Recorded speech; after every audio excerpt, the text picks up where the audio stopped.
नमः श्री द्वारकेशाय परमानंदमूर्तये परिवार समेताय शंखोद्धार विराजिने परम कृपाळु परमात्मा श्री द्वारिकाधीशना श्री चरणों वंदन। आज पूर्णिमा दिवसे આપણે બધા મળ્યા છીએ ત્યારે આજે પૂનમના દિવસે ભગવાન સત્યનારાયણની કથાનો સત્સંગ કરવા આપણે જઈ રહ્યા છીએ। આવો આપણે આજની કથા જે આજનો વિષય છે સત્યનારાયણની કથા સત્ય પ્રેમ અને કરુણા જાણીતું સૂત્ર છે મિત્રો। આપણે જાણીએ છીએ સત્ય પ્રેમ અને કરુણા।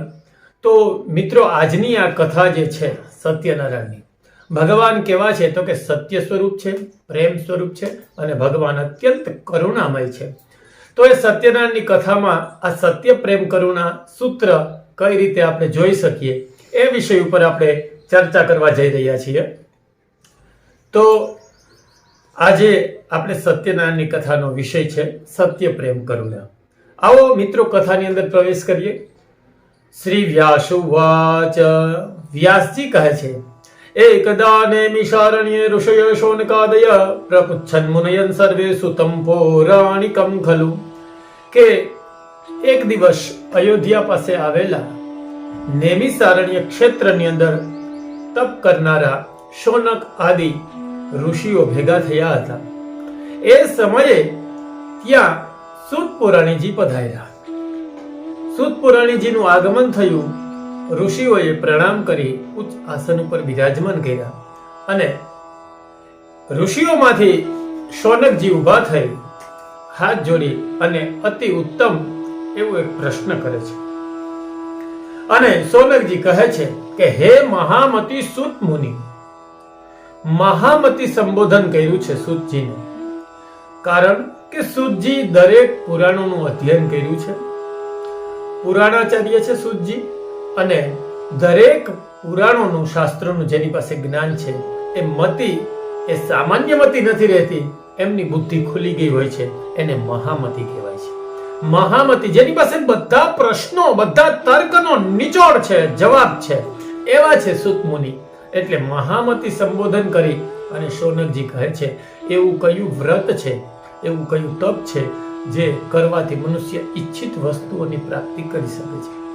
ત્યારે સૂત પુરાણીજી કહે છે આવો જ પ્રશ્ન એક વખત નારદ મુનિએ ભગવાનને પૂછ્યો હતો। નારદ મુનિ ફરતા ફરતા મૃત્યુલોકમાં આવ્યા। મૃત્યુલોકમાં પોતપોતાના કર્મથી બધાને દુખી જોયા। મૃત્યુલોકમાં માણસ કર્મ ભોગવવા માટે આવે છે। પૃથ્વીનું એક નામ છે કર્મભૂમિ। જે કઈ કર્મ કરો એમનું ફળ પૃથ્વી ઉપર મળે છે। સત્કર્મ કરવામાં આવે, પુણ્ય કર્મ કરવામાં આવે અથવા પાપ કર્મ કરવામાં આવે, એ દરેક કર્મનું ફળ પ્રકૃતિના માધ્યમથી પૃથ્વી ઉપર મળે છે। કારણ કે પૃથ્વી છે પ્રકૃતિને આધીન છે અને મનુષ્ય જ્યારે પૃથ્વી પર અવતાર લે છે ત્યારે એ પ્રકૃતિના આધીન હોય છે। એટલે પ્રકૃતિને વશ દરેક પ્રકારના કર્મ નું ફળ ભોગવવું પડતું હોય છે। તો એ રીતે નારદ મુનિએ પૃથ્વી ઉપર મૃત્યુલોકની અંદર જોયું કે દરેક મનુષ્ય પોતપોતાના કર્મ અનુસાર દુઃખ ભોગવી રહ્યા છે। ત્યારે નારદ મુનિને એવો વિચાર આવ્યો કે આ લોકોના દુઃખનું કોઈ ચોક્કસપણે નિવારણ થાય। એટલા માટે નારદ મુનિ ભગવાન પાસે ગયા, ભગવાનની સ્તુતિ કરી અને કહ્યું કે જેને મનથી પણ જોઈ નથી શકાતા, જેને વાણીથી પણ વર્ણવી નથી શકાતા એવા અનંત ગુણવાળા પરમાત્માને હું વંદન કરું છું। વાણીથી વર્ણન જેનું ન થઈ શકે અને મનથી પણ જેને જોઈ ન શકાય એવું ભગવાનનું રૂપ છે, એવું નારદ મુનિ કહે છે। તો એવું શું છે? અને એ છે સત્ય। સત્ય છે એમનું વર્ણન વાણીથી થઈ નથી શકતું, કારણ કે જે વાણીથી બોલવામાં આવે એ તો અસત્ય સાબિત થઈ જાય છે। સત્યના પણ પ્રકાર હોય છે, સત્ય, પરમ સત્ય, અર્ધ સત્ય। એટલે આપણે જે બોલીએ છીએ એ સત્ય છે, એ આજે સત્ય છે, કાલે અસત્ય થઈ જવાનું છે। આજે જે તમે કહો છો સાચી વાત હોય છે એ અર્ધ સત્ય, એક ક્ષણવારમાં જ અસત્ય સાબિત થવાનું હોય છે। એટલે એને સત્ય સ્વરૂપ નથી કીધું। એ સત્ય સ્વરૂપ પરમાત્માની વાત નથી, પણ પરમ સત્ય જે સ્થાયી સત્ય, નિત્ય સત્ય જે છે એ પરમાત્મા રૂપ છે, એની અહીંયા વાત છે. નારદ મુનિ કહે છે કે જેને વાણીથી વર્ણન થઈ નથી શકતું, જે પણ તમે વર્ણન કરો છો, જે તમે બોલો છો, એ અસત્ય સાબિત થવાનું જ છે. કારણ કે જે આજે છે એ કાલે નથી રહેવાનું. તો સત્ય સ્વરૂપી જે આકાશ તત્વ છે, અવકાશ છે, એ સત્ય છે. એટલે જ આકાશ પહેલા પણ હતું. પૃથ્વી નહીં હોય છતાં પણ આકાશ રહેશે. પૃથ્વી નહોતી ત્યારે આકાશ તો હતું જ, એટલે આકાશ છે. એટલે પરમાત્માના વર્ણનમાં, શ્લોકોમાં, શાસ્ત્રોમાં કહ્યું છે ગગન સદૃશ, આકાશ જેવા.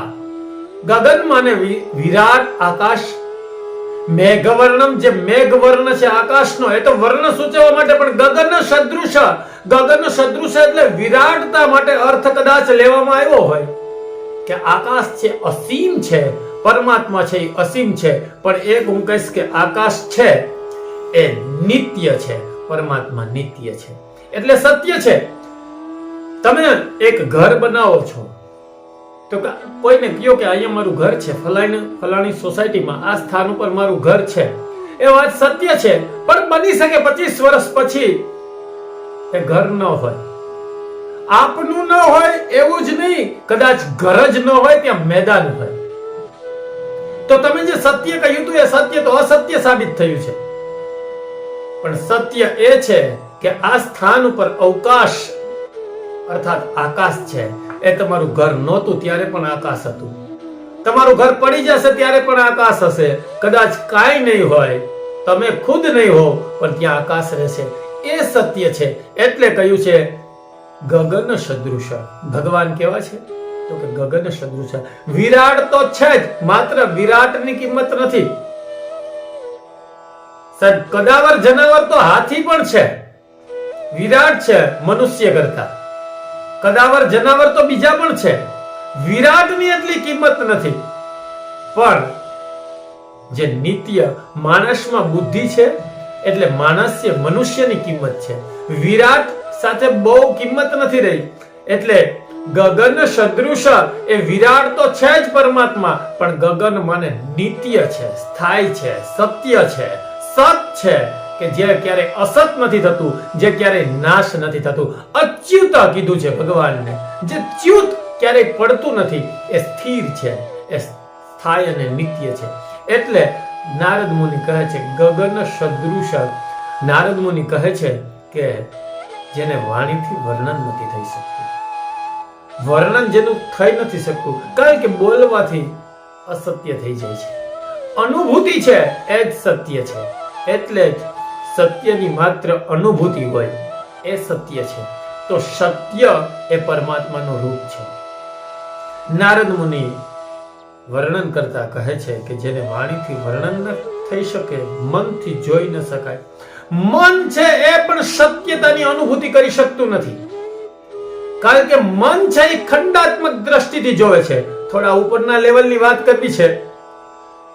મન છે એ ખંડાત્મક દ્રષ્ટિથી જોવે છે. એટલે મન છે એ ક્યારે સંપૂર્ણ સત્યતાની અનુભૂતિ કરી નથી શકતું. ખંડાત્મક દ્રષ્ટિ એટલે મન સદગુણો જોવે છે તો સદગુણો જ જોવે છે, એ ક્યારેય દુર્ગુણો જોઈ શકતું નથી. મન છે એ પૂર્ણતાની કલ્પના કરે છે. વાસ્તવમાં મન છે પૂર્ણતા સુધી ક્યારેય પહોંચી નથી શકતું. અને એટલે જ મનથી ભગવાનને જોઈ નથી શકાતા. મનમાં તમારી અંદર જે દ્રશ્ય છે એ વાસ્તવમાં પરમાત્મા નથી. મન છે એ પરમાત્મા સાથે જોડાય પણ ખરું, પણ એ ક્યારેય પૂર્ણ પરમાત્માની અનુભૂતિ કરી ન શકે. કારણ કે મન છે એ ખંડાત્મક છે. એટલે કોઈ ભજનકારોએ, કવિઓએ કીધું કે મારું ચિત્તડું ત્યાં જવા ઝંખે છે. ચિત્તની વાત કરી છે. મારું મનડું ત્યાં જવા ઝંખે છે. શિવજીના ભજનમાં આવે છે કે મારું મનડું ત્યાં જવા ઝંખે છે. એમ નથી કીધું, મારું ચિત્તડું ત્યાં જવા ઝંખે છે. ચિત્ત વૃત્તિ છે, ચિત્ત છે એમાં પરમાત્માનો. એટલે સચ્ચિત આનંદ સ્વરૂપ ભાગવતજી કહે છે પરમાત્માને. એ ચિત્ત રૂપ છે. ચિત્ત છે એ પરમાત્માની અનુભૂતિ કરી શકે. મન ક્યારે કરી નથી શકતું, કારણ કે મન છે એ ખંડાત્મક છે. કોઈ પણ માણસ છે એને તમે કહો કે આ સારો માણસ છે, તો એ સારો માણસ હોઈ શકે, તમે સ્વીકારો, પણ એમાં દુર્ગુણ છે, એ તમે એની નજીક આવી જાઓ, તે મનમાં જો તમારે એનું વ્યક્તિત્વ સારું છે તો એ ક્યારે તમે દુર્ગુણ જોઈ જ ન શકો. કદાચ બીજા લોકો કહે કે ના એ વ્યક્તિ સારો નથી, છતાં તમારું મન સ્વીકારવા તૈયાર ન થાય, કારણ કે મન છે એ ખંડાત્મક દ્રષ્ટિથી જોવે છે. એક કોઈ ગામ હતું, એમાં કોઈ વાંસળી, એક સુંદર વાંસળી વગાડતો હતો. ત્યાં કોઈ સજ્જન પુરુષને કોઈ સમાચાર આપ્યા કે એટલી મધુર વાંસળી વગાડે છે, બે ઘડી સાંભળવી પડે. એમને વિચાર આવ્યો કે મારે પણ સાંભળવી છે. ગામમાં ગયો, પૂછતા કે ભાઈ ફલાણા ભાઈ છે અહીંયા છે, એ ક્યાં રહે છે? તો કે તમારે એનું શું કામ છે? તો કે બસ મારે એમને મળવું છે. તો કે એમને મળીને શું કરશો? એ તો નકરો દારૂ પી અને પડ્યો હોય છે, એ પોતાનું ભાન પણ ભૂલી જાય છે, ગાળો બોલે છે, દારૂ એટલો પીવે છે, એને મળીને તમે શું કરશો? માણસ દંગ રહી ગયો કે આવું છે એમનું વ્યક્તિત્વ.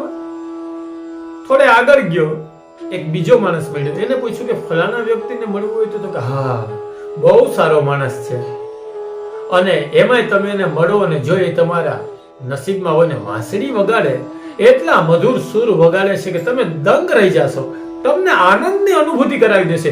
એટલું સુંદર એ માણસનું વાંસળી વાદન છે કે જેનું કહી ન શકાય. તમે અવશ્ય એમને મળજો. આ માણસ સજ્જન પુરુષે વિચાર કર્યો કે એક જ ગામમાં બે વ્યક્તિએ આનું અલગ અલગ વર્ણન કર્યું. કારણ માનસિકતા લોકોની, મન છે એ ખંડાત્મક છે. આ પહેલા માણસે વિચાર્યું કે દારૂ પીવે છે, દુર્ગુણ છે, ખરાબ છે, એટલે એની માનસિકતા, એના માનસ પટલ ઉપર એ વ્યક્તિનું વ્યક્તિત્વ ખરાબ છે એવું એના મને સ્વીકાર લીધું. અને બીજા પુરુષને જ્યારે પૂછ્યું, એને કીધું કે એ સુંદર વાંસળી વગાડે છે. એમની માનસિકતા છે એ સુંદરતા ઉપર છે, એમના કૌશલ્ય ઉપર છે. એટલે મન છે એ ખંડાત્મક હોય છે કહેવાનો અર્થ. અને પરમાત્માને ક્યારેય ખંડાત્મક રૂપે જોઈ નથી શકાતા. ખંડાત્મક રૂપે પરમાત્માને પામી ન શકીએ, કારણ કે પરમાત્માની એટલી વિશાળતા છે, અને પરમાત્મા ગગન સદૃશ, મેં કીધું અસીમ છે. તો આપણું મન છે એ માત્ર ને માત્ર કલ્પના શક્તિઓ પર આધારિત રાખતું હોય છે. એટલે મનથી પણ જેને જોઈ ન શકાય અને વાણીથી વર્ણન ન થઈ શકે, આવું નારદ મુનિએ કીધું. નારદ મુનિએ ભગવાનની સ્તુતિ કરી અને ભગવાને કહ્યું કે હે વત્સ નારદ, તમે શું ઈચ્છાથી આવ્યા છો? ત્યારે નારદ મુનિએ કહ્યું કે મનુષ્ય લોકમાં સર્વ કોઈ દુખી છે. હે પ્રભુ, હે વિભુ, હે સચ્ચિદાનંદ, હે સત્ય સ્વરૂપ, જો તમારી મારા પર કૃપા હોય તો આ લોકોના દુઃખનું કોઈ નિવારણ હોય તો તમે કહો. ત્યારે ભગવાન કહે છે કે હે વત્સ નારદ, લોકોના કલ્યાણ માટે મારું સત્યનારાયણનું વ્રત છે. જે કોઈ મનુષ્ય શ્રદ્ધા અને ભક્તિભાવથી આ વ્રત કરે છે તો એ મારા ધામને પ્રાપ્ત થાય છે. વ્રત ક્યારે કરવું? તો કે કોઈ પણ દિવસે આ વ્રત કરી શકાય છે. એમાં કોઈ મુહૂર્ત જોવાની જરૂરિયાત નથી. કોઈ મુહૂર્ત જોવું નહીં, ગમે તે દિવસે આ વ્રત કરવું.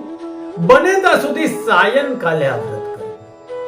સાયંકાલે શા માટે કરવાનું? દરેક વ્રતો તો પ્રાતઃકાલે છે, પણ સત્યનારાયણનું વ્રત સાયંકાલે શા માટે કરવું? તો કે સાયંકાલે એટલા માટે કદાચ કીધું હોય કે આખો દિવસ સત્યનું આચરણ કરવાનો તમને મોકો મળે. તમે સવારમાં સત્યનારાયણનું વ્રત કરો, સત્ય સાથે જોડાવાનો પ્રયત્ન કરો. વ્રત શું છે? તો કે સત્યનું.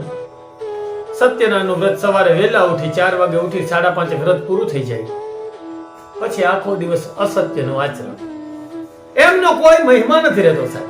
એટલે કીધું કે સાયંકાલે કરવું. સાયંકાલે આખો દિવસ વ્રતનું પાલન કરવું, સત્યનું આચરણ કરવું, સત સાથે જોડાવાનો પ્રયત્ન કરવો, અને પછી સાયંકાલે ભગવાનની પૂજન અર્ચન વિધિ કરવી.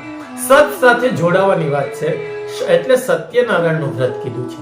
નારાયણ તો છે જ, પણ સત સાથે જે સત્યતા પૂર્વક જોડાવાની જે ક્રિયા છે એ સત્યનારાયણનું વ્રત છે. એટલે સાયંકાલે આ વ્રત કરવું ભગવાને કહ્યું. સાયંકાલે વ્રત કરવું. અને પ્રસાદ માટે કેળા, પપૈયા ઇત્યાદિ ફળફળાદી લઈ અને ખાસ કરી ભગવાનનો શીરો તૈયાર કરવો. આવી રીતે નૈવેદ્ય તૈયાર કરી ભગવાનને ભક્તિ ભાવથી સમર્પિત કરવું. આ રીતે ભગવાનનું વ્રત કરવું. પેલા વ્રતમાં કઈ રીતે વ્રત કરવું મહાત્મ્યનો પહેલો અધ્યાય છે. ઇતિ શ્રી ગોવર્ધનનાથ કી જય. બીજા અધ્યાયની અંદર પ્રવેશ કરીએ તો રમણીય એવી કાશી નગરીમાં સતાનંદ નામનો એક બ્રાહ્મણ રહેતો હતો. ભૂખ અને તરસથી વ્યાકુળ થઈ ભિક્ષાવૃત્તિ કરી પોતાનું ગુજરાન ચલાવતો હતો. આ રીતે ગુજરાન એમનું ચાલતું હતું. એક દિવસ ભગવાનને તેના પર દયા આવી. જો આ પહેલો અધ્યાય સતાનંદ નામના બ્રાહ્મણ, જે ભગવાન સત્ય સ્વરૂપ છે એ સિદ્ધ કરવું છે મારે. જેમનું નામ જ સતાનંદ છે, સત સાથે જોડાવાનો આનંદ છે, જેમને એ સતાનંદ છે. જે સત સાથે જોડાય અને જે આનંદ આવે છે એ સતાનંદ છે. અથવા 100 પ્રકારનો, સત માને 100 પ્રકારનો આનંદ. 100 પ્રકારનો એટલે ગણવાના ત્યાં 100 નથી, 100 પ્રકારનો એટલે બધી જ પ્રકારનો, એમ બધા પ્રકારનો જેને આનંદ છે એ સતાનંદ છે. આનંદ એટલે 100 પ્રકારનો આનંદ છે એવી કોઈ ઉલ્લેખ, એવી કોઈ વ્યાખ્યા નથી કે 100 જ પ્રકારનો આનંદ છે એટલે સતાનંદ નામ છે. આનંદ તો ઘણા પ્રકાર, પણ 100 છે ત્યાં પૂર્ણતા છે. એટલે પૂર્ણતા એટલે બધી પ્રકારનો આનંદ છે. અને બધી પ્રકારનો આનંદ ત્યારે જ સાહેબ મળે જ્યારે તમે સત્ય સાથે જોડાયેલા હો. ક્યાંક પણ અસત્ય તમારી અંદર પડેલું હોય એ ભય પેદા કરે. ઘણા લોકો મને કહે કે ભય કેમ લાગે? ભય છે એ પાપથી ન જ લાગે.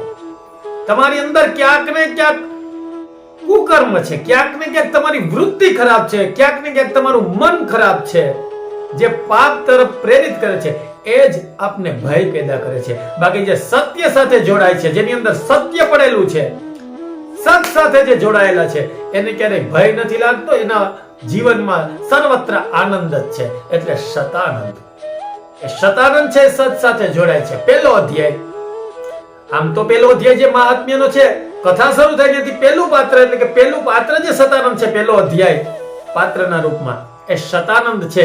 અને સતાનંદ એટલે 100 પ્રકારનો આનંદ, એટલે અર્થ સર્વત્ર આનંદ જે છુપાયેલો છે. સર્વત્ર જેના જીવનમાં આનંદ છે એ ભિક્ષાવૃત્તિ કરતો બ્રાહ્મણ એક વખત ભગવાન એમની પાસે આવ્યા અને ભગવાનને કહ્યું કે તમે આ શું કરો છો? તો કે હું ભિક્ષાવૃત્તિ કરી અને મારું ગુજરાન ચલાવું છું. વેશધારી ભગવાન સાધુના રૂપમાં એને કહ્યું તમે સત્યનારાયણ ભગવાનનું વ્રત કરો. સતાનંદ નામના બ્રાહ્મણે મનમાં નિશ્ચય કર્યો કે આજે જે કાંઈ દ્રવ્ય પ્રાપ્ત થશે એનાથી હું ભગવાનનું વ્રત કરીશ. કથાની અંદર ઉલ્લેખ છે. સમજવાનો પ્રયત્ન કરીએ કે શું એમને નિશ્ચય કર્યો કે ભિક્ષાવૃત્તિને ગુજરાન ચલાવ, જે કાંઈ દ્રવ્ય મળે એનાથી હું સત્યનારાયણ ભગવાનનું વ્રત કરીશ. અર્થાત આજ પછી જે કાંઈ મારા જીવનમાં ઘટના ઘટે, જે કાંઈ મળે, એટલે દ્રવ્ય જ મળે એવું નહીં, ક્યારેક ગાળો પણ મળે, ક્યારેક અપમાન પણ મળે, ક્યારેક માન પણ મળે, ક્યારેક સુખ મળે, ક્યારેક દુઃખ પણ મળે. જે કાંઈ દ્રવ્ય મળે ભિક્ષાની અંદર દ્રવ્ય મળે એટલે જરૂરી નથી કે પૈસા, ધન, સંપત્તિ જ મળે. ક્યારેક ભિક્ષાની અંદર ધૂળ પણ મળે અને ક્યારેક ભિક્ષાની અંદર અપમાન પણ મળે. સતાનંદ નામના બ્રાહ્મણે જ્યારે ભગવાને કહ્યું કે સત્યનારાયણનું વ્રત કરો, એ માણસે નિશ્ચય કર્યો કે આજ પછી સત્ય સાથે હું જોડાયેલો રહીશ, કદાચ ગમે તે થાય જીવનમાં. એટલે દ્રવ્ય જે કાંઈ મળે એનાથી હું ભગવાનનું વ્રત કરીશ, એનાથી વ્રત કરીશ. એટલે જે કાંઈ મળશે એ પરમાત્માની કૃપા છે એવું સ્વીકારી અને હું વ્રત કરીશ. એવું પરમાત્માની કૃપા છે એ સ્વીકારી અને હું મારા જીવન વ્યતીત કરીશ. પરમાત્માએ જે આપ્યું છે સત્ય સાથે જોડાવાનો પ્રયત્ન. એટલે સતાનંદ નામના બ્રાહ્મણે કથાની અંદર તો કે ભગવાનનું વ્રત, ત્યારબાદ એ વ્રતના પ્રભાવથી ખૂબ ધનવાળો થયો, સંપત્તિ વાળો થયો, યશ વાળો થયો. ત્યારબાદ એ દર પૂર્ણિમાને દિવસે એ સતાનંદ નામનો બ્રાહ્મણ વ્રત કરવા લાગ્યો. અર્થાત દર પૂનમને દિવસે એક વખત વ્રત કરી અને છોડી નથી દીધું, દર પૂનમને દિવસે વ્રત કરવા લાગ્યો. અર્થાત ભગવાન સાથે જોડાયેલો છે, સત સાથે, સત્ય સ્વરૂપી પરમાત્મા સાથે જોડાય અને સતાનંદ નામનો બ્રાહ્મણ રહેવા લાગ્યો છે. એટલે એમનું જીવન સત્યમય થઈ ગયું છે, સત્ય સાથે જોડાયેલું છે. પહેલું પાત્ર જે સત્યનારાયણની કથાનું છે, સતાનંદ નામનો બ્રાહ્મણ એ પરમાત્માના સત્ય સ્વરૂપને જોડાયેલો છે, સતને જોડાયેલો છે. એટલે સતાનંદ નામનો બ્રાહ્મણ છે સત્ય સ્વરૂપ. આપણો વિષય છે સત્ય, પ્રેમ, કરુણા. તો પહેલું પાત્ર જે છે સતાનંદ એ સત્ય સ્વરૂપ પરમાત્માને પામ્યો છે. અને સત્ય આજે આચરણ કરી લ્યો તમે, સત્યનું 1 વર્ષ સત્યનું આચરણ કરી લ્યો, સત્ય સાથે જોડાઓ, પરમાત્મા સાથે જોડાઓ અને આખું જીવન પછી અસત્યનું આચરણ કરો તો ન ચાલે. કે આજે હું સત્યનારાયણનું વ્રત કર્યું છે, આજે સત્ય સાથે જોડાયા છો, પછી અસત્ય કરો તો ચાલે, એવું નથી. પરમાત્માનું સત્ય સ્વરૂપ એટલે હંમેશા સત્ય સાથે જોડાયેલું રહેવું પડે છે. જેવી રીતે હરિશ્ચંદ્રની વાત કરીએ, જીવન પર્યંતમ સત્યને છોડ્યું નથી, ત્યારે પરમાત્માની પ્રાપ્તિ થઈ છે હરિશ્ચંદ્રને. એટલા અડચણો, વિકટ પરિસ્થિતિઓનો સામનો કરવો પડ્યો છે હરિશ્ચંદ્રને. જાણીએ છીએ આપણે, છેલ્લે તારાને બંધી બનાવીને મારવાની વાત આવી કે ચાંડાલને બોલાવો કાશીના. ત્યારે ચાંડાલના રૂપમાં હરિશ્ચંદ્રએ જોયું કે તારામતી છે, પણ ત્યારે એનો હાથ હચકાણો નથી, કારણ કે સત્યનું આચરણ કરવું છે, સત્ય સાથે જીવન પર્યંતમ જોડાયેલું રહેવું પડે છે.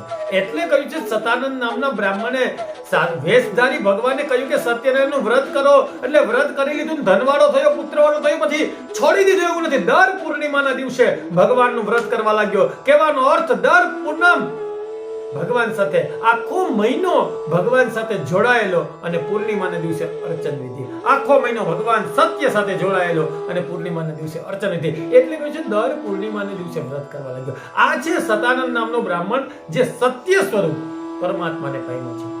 ત્યારબાદ એક વખત એ સતાનંદ નામનો બ્રાહ્મણ ભગવાનનું વ્રત કરતો તો એ સમયે ભીલ જાતિનો કઠિયારો રહેલો છે. વ્રત જોયું, લાકડાનો ભારો બહાર મૂકી અંદર ગયો. જ્યારે વ્રત પૂરું થયું ત્યારે ભગવાનનો પ્રસાદ લીધો ને નમન કરી અને સતાનંદ નામના બ્રાહ્મણને કહે છે કે આ તમે શું કરો છો? ત્યારે કહ્યું હું ભગવાનનું વ્રત કરું છું. એટલે કહ્યું કે આ કરવાથી શું થાય? તો કે ધનવાળું થવાય, પુત્રવાળું થવાય, ભયમાંથી મુક્ત થવાય, બંધનમાં પડેલો બંધનમાંથી મુક્ત થાય, સર્વ કંઈ પ્રાપ્ત થાય, વ્યવસાય સારો ન ચાલતો હોય તો સારો વ્યવસાય ચાલે, ક્ષત્રિયો છે યુદ્ધમાં વિજય પામે, બ્રાહ્મણો છે વેદજ્ઞ બને, જ્ઞાની બને, વૈશ્ય છે ધનની પ્રાપ્તિ કરે અને શૂદ્રો છે એ સુખની પ્રાપ્તિ કરે છે. મહાત્મ્યમાં વિષ્ણુ સહસ્ત્રના પાઠમાં મહાત્મ્યમાં લખ્યું છે. તો આ બધો મહિમા સમજાવ્યો. કોઈ પણ વિશે સાંભળવાથી, એમના વખાણ સાંભળવાથી એમના પ્રતિ પ્રીતિ થાય. અહીંયા કઠિયારાને પ્રેમ ઉત્પન્ન થયો છે એના હૃદયમાં ભગવાન પ્રત્યે.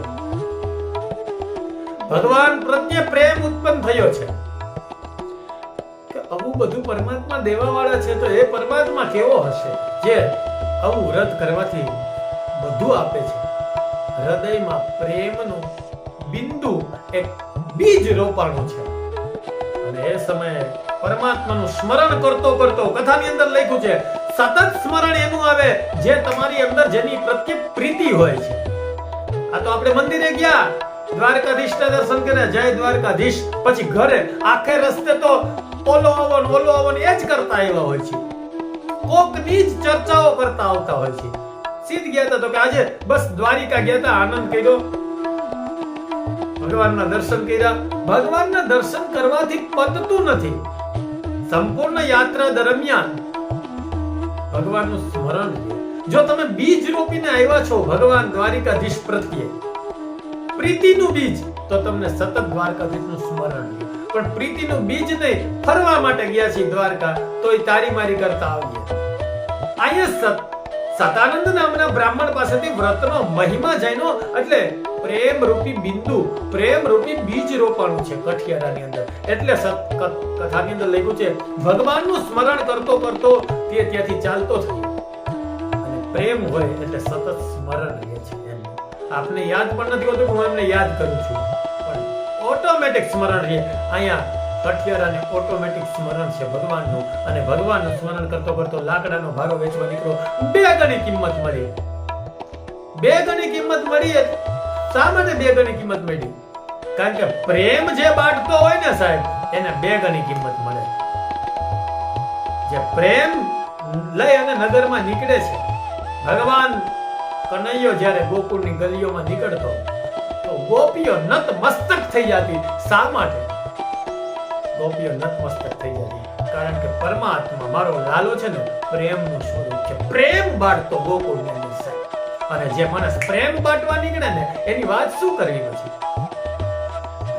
2 ગણો પ્રેમ સામે ગોકુળનો મળ્યો છે. ભગવાન જ્યારે ગોકુળ છોડીને જાય છે, આખું ગોકુળ રોયું છે. કારણ પ્રેમ બાંટ્યો છે. લાલાએ 11 વર્ષ ને 52 દિવસ એટલો પ્રેમ બાંટ્યો છે ગોકુળની અંદર. પ્રેમ બાંટ્યો છે. અહીંયા ભગવાન પ્રત્યેનું બીજ રોપી, ભગવાનનું સ્મરણ, એક પ્રીતિનું બીજ રોપાયું છે અને લાકડા વેચવા નીકળ્યો. નગરમાં પ્રેમ બાંટ્યો છે ભગવાનના નામનો. 2 ગણી કિંમત મળી છે લાકડાની. અર્થાત ખૂબ સારો પ્રતિસાદ મળ્યો છે. કિંમત એટલે ત્યાં પૈસાની જ વાત નથી સાહેબ.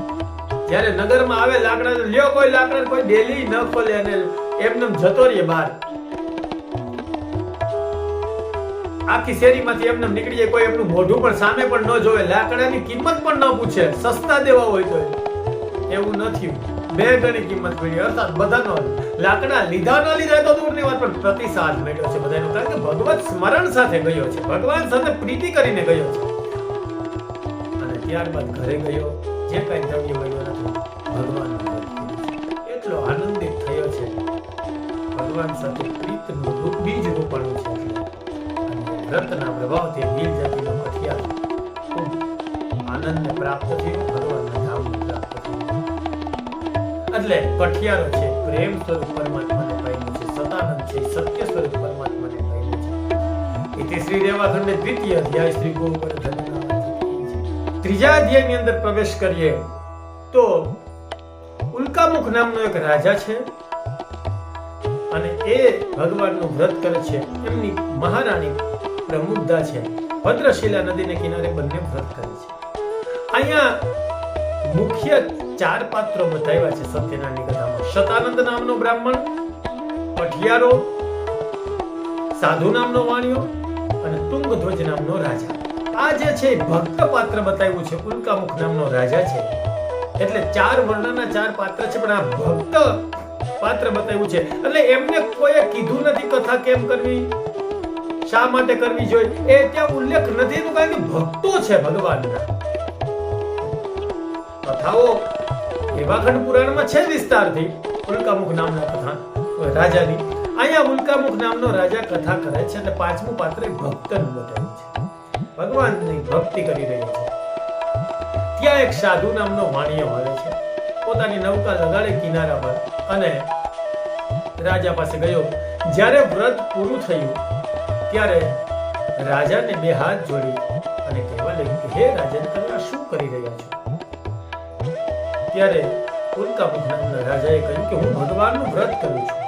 તો કે આ કરવાથી શું થાય? તો કે વ્રતના પ્રભાવથી ધનવાળું થવાય છે. આ જે કઈ સંપત્તિ છે ભગવાનના પુણ્ય પ્રતાપે મને પ્રાપ્ત થઈ છે. ભગવાનની કૃપા છે મારી ઉપર અને એ સર્વ કાંઈ જો પ્રાપ્ત થયું હોય તો આ વ્રતના પ્રભાવથી મને પ્રાપ્ત થયું છે. ત્યારે કહ્યું કે સંતાન ન હોય તો સંતાનની પણ પ્રાપ્તિ થાય, બંધનમાં પડેલો બંધનમાંથી મુક્ત થાય, ભયભીત થયેલો ભયમાંથી મુક્ત થાય. આમ જ્યારે વાત કરી ત્યારે સાધુ નામના વાણીએ કહ્યું કે જો રાજન, આ વ્રત કરવાથી સંતાનની પ્રાપ્તિ થતી હોય તો મારી ત્યાં સંતાન નથી, હું વાંઝ્યો છું.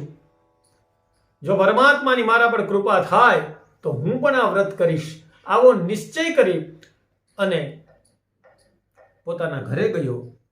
પોતાની પત્ની હતી લીલાવતી, એને વ્રત સંબંધી વાત કરી કે આજે મેં એક આ વ્રત જોયું. વ્રત સંબંધી વાત કરી અને બંને જણાએ સંકલ્પ કર્યો કે જો અમારે ત્યાં સંતાન થશે તો અમે ભગવાનનું વ્રત કરીશું. આવો સંકલ્પ કર્યો. અહીંયા એ સંકલ્પ દ્વારા, માનતા દ્વારા પરમાત્મા એની પર કૃપા કરી છે. શા માટે કરી છે? કારણ સાધુ નામનો વાણિયો વ્રત કરે તો ભગવાનને શું ફેર પડવાનો છે? તમારા અને મારા વ્રતથી કે તમારા અને મારા નૈવેદ્યથી, તમારા અને મારા પ્રસાદથી શું ભગવાન રાજી થઈ જતા હશે ખરા? એવું લાગે કે આપણે સફરજન ધરી દઈએ, આપણે શીરો વાટકો એક શીરો ધરી દઈએ, એ ખાવાનો પણ આપણે ને આપણે છે, એ શીરાથી ભગવાન રાજી થઈ જતા હશે? તમે એક વ્રત કરો, કોઈ કથા કરો, અથવા આપણે કહેતા હોય કે હું હાલીને દ્વારકા આવીશ, તો તમારા હાલવાથી દ્વારકાધીશ રાજી થઈને તમારું કામ કરી દેતો હશે. આવું ખરું? એવી શું આપણી માન્યતા છે? આપણી માનસિકતા એવી છે કે આવું થઈ શકે, પણ તો વાસ્તવિકતા છે શું? માનતા કરે છે લોકો, કરવી જ જોઈએ, કરવી જ જોઈએ. હું તો એમ કહું છું, તો એ માનતાથી પ્રસન્ન થઈ જાય છે કે હે કુળદેવીમાં હું 2 શ્રીફળ વધારીશ, જ્યારે મારું આ કામ થઈ જશે તો. એ તમારા શ્રીફળના લોભથી તમારું કામ માતાજી કરી દે છે એવું ના સાહેબ, વાસ્તવિકતા એવી નથી. તો શું છે? વાસ્તવિકતા તો એ છે કે પરમાત્મા કરુણા નિધાન છે, કરુણા સ્વરૂપ છે. સત્ય, પ્રેમ અને કરુણા. પરમાત્મા એટલા કરુણાના સાગર છે કે તમે ખાલી એના પ્રત્યે ભાવના બતાવો કે હું આમ કરીશ, અને પરમાત્માને એટલી દયા તમારા ઉપર આવે છે. અહો બકીયમ સનકાલ કુટુંબ. ભાગવતજી કહે છે કમવા દયાલુ શરણમ વ્રજેમ, કે કેટલો દયાળુ છે પરમાત્મા, કેટલો કરુણાવાન છે. એની કરુણા વર્ષે છે તમારા પ્રત્યે, અને કરુણાવશ તમારું કાર્ય થઈ જાય છે સાહેબ. અહીંથી માનતા કરી હોય છે કે આમ થઈ જશે તો હું આમ કરીશ, ભગવાન તો એટલો કરુણા કે તત્કાલ તમારું કાર્ય કરી દે છે. કરુણામય સ્વરૂપ પરમાત્મા છે. અહીંયા સાધુ નામના વાણીએ માનતા કરી કે અમારે ત્યાં સંતાન થશે તો અમે ભગવાનનું વ્રત કરશું. એ શું વ્રત? મારું વ્રત કરે એટલા માટે હું એને સંતાન દઉં એવું ભગવાન ઈચ્છતા હોય છે? ના, ભગવાન તો સંતાન કરુણાવશ દે છે કે આની ઉપર હું કરુણા કરું.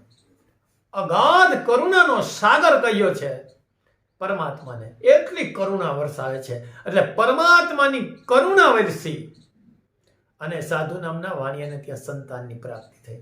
દીકરીનો જન્મ થયો, એનું નામ કલાવતી રાખવામાં આવ્યું છે. પણ સાધુ નામના વાણીએ વ્રત નથી કર્યું. કથા તો સાહેબ તમે જાણો જ છો,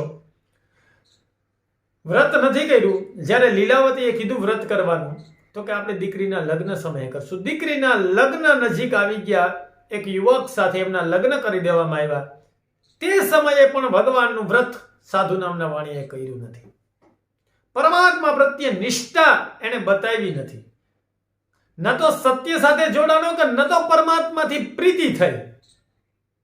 એટલે સત્ય સ્વરૂપ પરમાત્માને જોયા નથી કે પ્રેમ સ્વરૂપ પરમાત્મા સાથે પણ જોડાયેલો નથી. છતાં પણ કલ્યાણ થયું છે સાધુ નામના વાણિયાનું. શા માટે? કરુણાવશ ભગવાન છે. કરુણાવશ એની કરુણા વર્ષી પરમાત્મા, કારણ કે કરુણા નિધાન, કરુણા સ્વરૂપ પરમાત્મા છે. એ વ્રત નથી કર્યું. જમાઈની સાથે દરિયો પાર કરી રત્નાપુર શહેરમાં રહેવા લાગ્યો. એક દિવસ ચંદ્રકેતુ રાજાના નગરમાં ચોરી થઈ અને ઇંજામ, આ બંને વણિક પુત્ર સસરા અને જમાઈ ઉપર આવ્યું છે. કથા તમે જાણો છો. એ ઇંજામ આવ્યું છે ચોરીના કેસમાં. રાજાએ કાંઈ સાંભળ્યા વગર બંનેને બંધીવાન કર્યા છે, જેલમાં પૂરી દેવામાં આવ્યા છે. પાછળથી કલાવતી અને લીલાવતી બંને માતા અને પુત્રી ખૂબ જ દુઃખી થયા છે. જે કાંઈ ધન હતું ઘરમાં એ ચોર લોકો ચોરી ગયા. ઘરે ઘરે ભિક્ષા માંગવી પડે આવી પરિસ્થિતિ થઈ ગઈ. ત્યારે એક દિવસ કલાવતી મોડી રાત્રિએ ઘરે આવ્યા. એક બ્રાહ્મણને ત્યાં હતા, ત્યાં ભગવાનનું વ્રત ચાલતું હતું. ઘરે આવીને લીલાવતી કહ્યું કેમ મોડું થયું? તો કે હું ભગવાનના વ્રતમાં બેઠી હતી, આવતા પ્રસાદ લઈને આવી છું, એટલે આવતા મોડું થયું છે. ત્યારે લીલાવતીને સ્મરણ થયું કે આપણે તો કે દિવસની માનતા કરી છે કથા કરવાની, ભગવાનનું વ્રત કરવાની, પણ હજી સુધી કરી નથી. એ જ સમયે કલાવતી અને લીલાવતી બંને ત્યાં પોતાના પિતા, કલાવતી પિતા અને પતિને યાદ કરે છે, અને લીલાવતી પોતાના પતિ અને જમાઈને યાદ કરી એ જ સમયે ફરીથી સંકલ્પ કરે છે કે જો લીલાવતી કહે છે કે જો મારા પતિ અને જમાઈ વેલા ઘરે આવી જશે તો હું ભગવાનનું વ્રત કરીશ. એ જ સમયે કથાની અંદર કહ્યું છે, એ જ સમયે ચંદ્રકેતુ રાજાને સ્વપ્ન આવે છે અને કહ્યું છે કે જે 2 વણિક પુત્રોને બંધીવાન બનાવ્યા છે એને છોડી મૂક, નહીં તો તારા રાજપાટનો નાશ થશે. આવું કહ્યું. ચંદ્રકેતુ સવાર પડતા જ ભયભીત થઈ ગયો. બંને વણિક પુત્રોને છોડી દીધા. વસ્ત્ર, અલંકાર, આભૂષણ જે કાંઈ એનું ધન લઈ લીધું હતું એના કરતા 2 ગણું ધન આપ્યું. સાહેબ પરમાત્મા કેટલો કરુણા નિધાન છે, આ અધ્યાયમાં આપણે સમજી શકીએ. એક વખત માનતા કરી છે, ભગવાને એના ઉપર કરુણા કરી છે, કૃપા કરી છે, સંતાન થયું છે. સંતાન થયું છતાં પણ એ સાધુ નામનો વાણિયો પરમાત્મા પ્રત્યે નિષ્ઠા નથી રાખી, વ્રત કર્યું નથી. આટલા વર્ષે જેમની દીકરીના પણ લગ્ન થઈ ગયા છે, એટલા વર્ષ સુધી વ્રત નથી કર્યું. પણ એક જ વાર પાછું લીલાવતીએ કહ્યું કે જમાઈ અને મારો પતિ ઘરે આવી જશે તો હું વ્રત કરીશ. પાછું કીધું. એ જ સમયે પરમાત્માની કરુણા પાછી વરસી છે. કેવું કરુણા નિધાન છે. મારો દ્વારિકાધીશ. એક વખત છેતરી શકાય સાહેબ, માણસો હોય ને, ભોળા માણસને એક જ વખત છેતરી શકાય, પણ મારો લાલો, મારો દ્વારિકાનો નાથ તો સાહેબ વારંવાર છેતરાય છે માણસોથી, વારંવાર છેતરાય છે. શા માટે? એ કરુણા નિધાન છે. એ તમારું ગણકારતો નથી. કદાચ અપરાધ કરો છો ને, આપણે, હું ને તમે અપરાધ કરીએ છીએ ને, એ ગણકારતો નથી, કારણ કે વિશાળ હૃદય છે જેમનું, જેમને કોટી બ્રહ્માંડો જેમની અંદર સમાયેલા છે, આવડો વિશાળ હૃદય છે જેમનું, એ તમારો મારો ગુનો ધ્યાનમાં નથી લેતો.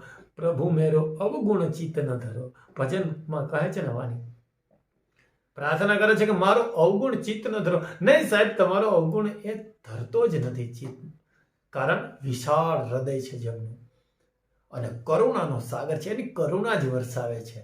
એ ક્યારેય કોઈનું દુઃખ લગાડતો નથી, કારણ કે જો દુઃખ લગાડે તો શું થાય? મને કહેવાનું મન થાય કે આ સાધુ નામના વાણીએ કથા ન કરી એનું દુઃખ લાગે, કોઈ બીજાએ કઈ માનતાઓ પૂરી ન કરી એનું દુઃખ લાગે. એ બધાના દુઃખ જો જોવા માંડે ને, તો મારો પરમાત્મા પણ અંદરથી દુઃખને પ્રાપ્ત થઈ જાય, કારણ કે વારંવાર દુઃખ એને સતાવે. એ આનંદ સ્વરૂપ છે, એ દુઃખ ગ્રહણ નથી કરતો, એટલે એને કોઈ વાતનું દુઃખ તો લાગે જ નહીં. કરુણા નિધાન છે. ફરીથી કરુણા વરસાવી છે લીલાવતી ઉપર, અને ચંદ્રકેતુને સપનું આવ્યું અને બંનેને છોડી દીધા છે. ઇતિ શ્રી રેવાખંડ શ્રી સત્યનારાયણ કથા એમ તૃતીય અધ્યાય શ્રી ગોવર્ધનનાથ કી જય. ચોથા અધ્યાયની અંદર જ્યારે રાજાએ જવાનું કહ્યું છે, ત્યારે પુણ્યવાચન ઇત્યાદિ કરી બ્રાહ્મણોને દાન દક્ષિણા દઈ અને જવા માટે નીકળ્યા છે. સમુદ્ર કિનારે વિશ્રામ કરવા નાવ રોકી છે. એ સમયે ભગવાન એક દંડી સંન્યાસીનું રૂપ ધારણ કરી અને વાણિયા પાસે આવ્યા અને કહ્યું છે કે તારી નૌકામાં શું છે? તો અભિમાન પામેલો વાણિયો, ખૂબ દ્રવ્ય પ્રાપ્ત થવાથી અભિમાન આવ્યું વાણિયાને, અને હસી તિરસ્કાર પૂર્વક મસ્કરી કરી અને કહેવા લાગ્યો છે કે મારી નૌકામાં પાંદડા વેલા ભરેલા છે. ભગવાને કહ્યું તથાસ્તુ, તારું બોલેલું સત્ય થઈ જાય. ભગવાન સમાધિમાં સમુદ્ર કિનારે બેસી ગયા. થોડી દૂર જઈને જ્યારે વાણિયો પોતાની નૌકા જોવે છે, તો પાંદડા વેલા ઇત્યાદિ તેજુરીમાં ખજાનામાં થઈ ગયા છે. વાણિયાએ ખૂબ શોક કર્યો, રુદન કર્યો. ત્યારે એમના જમાએ કહ્યું કે તમે શોક ન કરો, રુદન ન કરો. પેલા સંન્યાસીએ શ્રાપ દીધો છે. સંન્યાસી સર્વશક્તિમાન છે, એમાં શંકાને કોઈ સ્થાન નથી. વાણિયો તુરંત પોતાનો ભાન હોશ સંભાળી અને ભગવાનના દંડવત પ્રણામ કરે છે. લાકડી પડે એમ પડી જાય છે ભગવાનના ચરણોમાં અને કહે છે કે બ્રહ્માદિક દેવતાઓ આપની માયામાં મોહિત થઈ ગયા છે. બ્રહ્માજી પણ સાહેબ ઠાકોરજીની ગાયો ચોરાવા આવ્યા છે. બ્રહ્માજી પણ ઓળખી નથી શક્યા પરમાત્માની લીલાને. ઇન્દ્રાદિક દેવતાઓ આપને જાણી નથી શક્યા. એ ઇન્દ્ર પણ સાહેબ, દેવાધિદેવ ઇન્દ્ર પણ ગોકુળમાં 7 દિવસ સુધી વરસાદ કરાવે છે અને કૃષ્ણ તત્વ શું છે એ જાણી નથી શક્યો. અહીંયા દેવતાઓ પણ જેમને ઓળખી નથી શકતા, જાણી નથી શકતા, તો હું મંદ બુદ્ધિનો મનુષ્ય આપને કેવી રીતે ઓળખું? આવા દિન વચન કયા? મેં કહ્યું ને, ભગવાન કરુણાનો સાગર છે. કરુણાનિધિ ભગવાને તુરંત જ એમનું જે કાંઈ ધન ગુમાવ્યું હતું એ પાછું આપી દીધું. ભગવાન સાહેબ એટલા કરુણાવાન છે કે એક વખત ખાલી માથું ઝુકાવી દે ને, ત્યાં તો એમની કરુણા વરસાવવાનું ચાલુ કરી દે છે. ગર્ગ સંહિતામાં આવે છે કે રાધે શબ્દ બોલે છે ને, રા બોલે ને ત્યાં ઠાકોરજી હું ઊભો થઈ જાઉં, અને ધે બોલે ત્યાં તો એમની પાછળ, એમની પાસે સમીપ આવી જાઉં છું. રાધાજીનું મહાત્મ્ય આવે છે, એમાં આવે છે કે રાધે શબ્દ બોલતા તો પરમાત્મા મારો દ્વારિકાનો નાથ રાજી થઈ જાય, રા બોલેતા તો એના કાન ચમકીને ઊભા થઈ જાય છે. એમ પરમાત્માનું સ્મરણ કરે તા તો એ કર્મ કરવા, તમારું કામ કરવા, તમારા કર્મને ભસ્મ કરવા, તમારા પાપને ભસ્મ કરવા એ તત્પર થઈ જાય છે કે મારું કામ પડ્યું છે. પણ સાહેબ અભાગ્યને વશ આપણે બધા એમનું સ્મરણ પણ નથી કરતા. બાકી સ્મરણ કરો એટલે એટલો કરુણાવાન છે. અહીંયા ખાલી દંડવત પ્રણામ કરી અને 2 દિન વચનો કહ્યા ને સાધુ નામના મળીએ તો કરુણા નિધાન પરમાત્માએ એમને પુનઃ સર્વ કાંઈ પાછું આપી દીધું. ભગવાન અદ્રશ્ય થઈ ગયા. સાધુ નામનો વાણિયો ખૂબ ધન લઈને ઘરે આવ્યો. ઘરે આવતો તો આગમનના સમાચાર આવ્યા. દૂતોએ કીધું કે વાણિયો પોતાના જમાઈ સાથે સમુદ્ર કિનારે આવે છે. લીલાવતીએ કીધું કલાવતી તમે વ્રત પૂરું કરો, હું સમુદ્ર કિનારે જાઉં છું. એ સમુદ્ર કિનારે ઘરે આ પાછળથી કલાવતી વ્રત તો પૂરું કર્યું, પણ ભગવાનનો પ્રસાદ લેવાનો ભૂલી ગયા. પતિને મળવાની ઈચ્છામાં. જ્યારે સમુદ્ર કિનારે ગયા તો એમના પતિના દર્શન ન થયા. નૌકા સમેત એમના પતિને અદ્રશ્ય, ભગવાનની માયાથી અદ્રશ્ય થઈ ગયા. કલાવતી ખૂબ રુદન કર્યું, શોક કર્યો. અંતે ચાખડી લઈ અને સતી થવા માટે તૈયાર થયા. ત્યારે વ્યોમનામાં આકાશવાણી થઈ. આકાશમાંથી અવાજ આવ્યો કે તે, હે પુત્રી, હે કલાવતી, તે મારા પ્રસાદનો અનાદર કર્યો છે એટલે દુઃખ પ્રાપ્ત થયું છે. સાહેબ, અહીંયા કલાવતી તો પરમાત્માનું સ્મરણ પણ નથી કર્યું, પણ સતી થવા માટે તૈયાર છે ને. પરમાત્માને એવું થયું કે આ નિર્દોષ બાલિકા એ સતી થઈ જશે. પરમાત્મા એટલા કરુણાવાન છે, એટલી દયા વરસે છે કે એ જોઈ નથી શક્યા. એટલે સીધી આકાશવાણીમાં કહ્યું કે તે અનાદર કર્યો છે. ફરીથી ઘરે ગઈ, દંડવત પ્રણામ કરી, ભગવાનનો પ્રસાદ આરોગ્ય અને ભગવાનની તત્કાલ કરુણા વરસી છે. અને એમના પતિના એમના દર્શન થયા. સાધુ નામના વાણીએ ત્યાં જ વ્રત કર્યું અને એ ધાર્મિક વૃત્તિનો સાધુ નામનો વાણીઓ ભગવાનના કરુણામય સ્વરૂપને પ્રાપ્ત થયો. ઇતિ શ્રી રેવાખંડે શ્રી સત્યનારાયણ કથાયામ ચતુર્થ અધ્યાય શ્રી ગોવર્ધનનાથ કી જય. પાંચમા અધ્યાયમાં પ્રવેશ કરીએ તો પૂર્વકાળની અંદર તુંગધ્વજ નામનો એક રાજા હતો. જીતેન્દ્રિય, ઘણો જ બુદ્ધિશાળી હતો. એક વખત ભગવાનના પ્રસાદનો અનાદર કરી અને ખૂબ જ દુઃખી થયો. કેવી રીતે? તો કે એક વખતે તુંગધ્વજ નામનો રાજા પોતાનો ઘોડો લઈ જંગલના માર્ગે ગયો. જંગલમાં ઘણા જ મૃગલાઓનો શિકાર કર્યો અને એક વિશાળ વડલાના ઝાડ નીચે આવ્યો. એ જ વડલાના ઝાડ નીચે થોડાક ગોવાળિયાઓ, ગાયો ચરાવનારા ગોવાળિયાઓ ભગવાનની કથા વ્રત કરતા હતા. રાજાએ જોયું વ્રત ચાલે છે, દૂરથી પ્રણામ પરમાત્માને ન કર્યા. એટલું જ નહીં, ત્યાં ગયો નહીં અને પ્રણામ પણ ન કર્યા. ત્યાં જ પોતાનો ઘોડો બાંધી અને વડલાના ઝાડ નીચે વિશ્રામ કરવા બેઠો.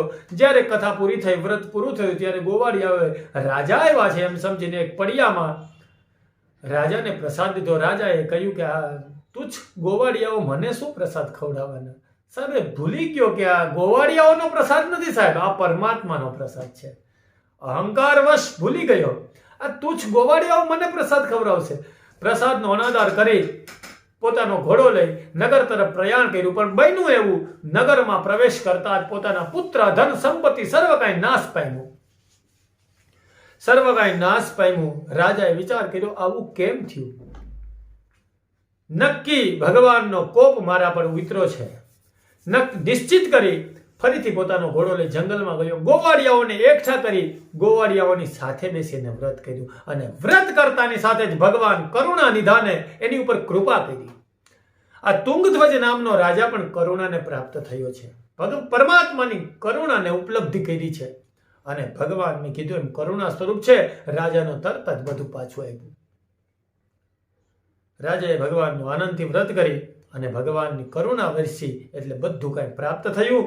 અને એ તુંગધ્વજ નામનો રાજા પણ પરમાત્માના કરુણામય રૂપને પ્રાપ્ત થયો. તો મિત્રો, આ છે સત્યનારાયણની કથાના 4 પાત્રો. સત્ય, પ્રેમ અને કરુણા સાથે જોડાયેલી આ કથા છે.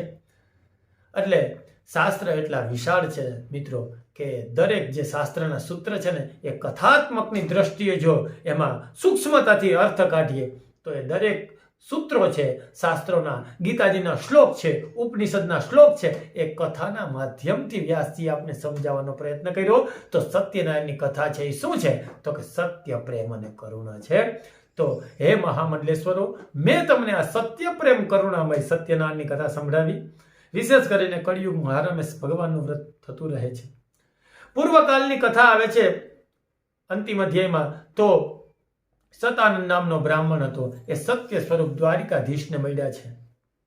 બીજા અવતારમાં સુદામા બન્યા છે. ત્યારબાદ જે કઠિયારો છે એ પ્રેમની વર્ષા રામચંદ્રજીની એના ઉપર ઉતરી છે. ભગવાનના ચરણો પખાંચ્યા. બીજા અવતારમાં કેવટ બન્યો છે અને ભગવાન રામના ચરણો પખાંચ્યા. વિષ્ણુપાદ કિમ પ્રોક્તમ. આ સમાજમાં, આ સંસારમાં જો કાંઈ દુર્લભ હોય તો કહે છે ભગવાનનું ચરણ. એ ચરણ છે ને પ્રેમથી પ્રાપ્ત થાય છે અને એ આ કઠિયારાએ કેવટ અવતારમાં ભગવાન રામજીના ચરણો પખાંચ્યા છે. એ ચરણ પ્રાપ્ત થયું છે, પ્રેમમય ચરણ. ત્યારબાદ જે ઉલ્કામુખ નામનો રાજા હતો એ બીજા જન્મમાં દશરથ બન્યા છે. એ તો મેં કીધું એમ ભક્ત સ્વરૂપ છે. અને ત્યારબાદ જે સાધુ નામનો વાણિયો છે એ બીજા જન્મમાં મયુરધ્વજ નામનો રાજા બન્યો છે. ભગવાન એની પરીક્ષા લેવા આવ્યા છે ત્યારે કરવત વડે અંક આપી દીધું છે. કરુણા એટલી અંદર સાધુ નામના વાણીઓ પર કરુણા વર્ષી છે. મયુરધ્વજ નામનો રાજા બન્યો છે ને બીજા જન્મમાં, ત્યારે પોતે પણ કરુણામય થઈ ગયો છે. અને કોઈ આવ્યું પરીક્ષા લેવા, ભગવાન આવ્યા, પોતે પણ કરુણા સ્વરૂપ અડધું અંક આપીને આપી દીધું. દયા નિધાન, દયા કરી છે બીજા ઉપર કરુણા વરસાવા લાગ્યો, કારણ કે કરુણામય સ્વરૂપને પ્રાપ્ત થયો છે. અને ત્યારબાદ તુંગધ્વજ નામનો રાજા બીજા જન્મમાં સ્વયં મનુ મહારાજ બનાવ્યા છે અને પોતાની કરુણાથી, પોતાની દયાથી આ સૃષ્ટિનું મનુષ્ય ઉત્પન્ન કર્યા છે. બ્રહ્માજીને સૃષ્ટિ ઉત્પન્ન કરવામાં મદદ કરી છે. તો મિત્રો, આ રહી સત્યનારાયણ ભગવાનની કથા, સત્ય, પ્રેમ અને કરુણામય. આજની સત્યનારાયણની કથા ભગવાન દ્વારકાધીશના ચરણોમાં સમર્પિત કરતા સૌ મિત્રોને જય શ્રી કૃષ્ણ, જય સત્યનારાયણ.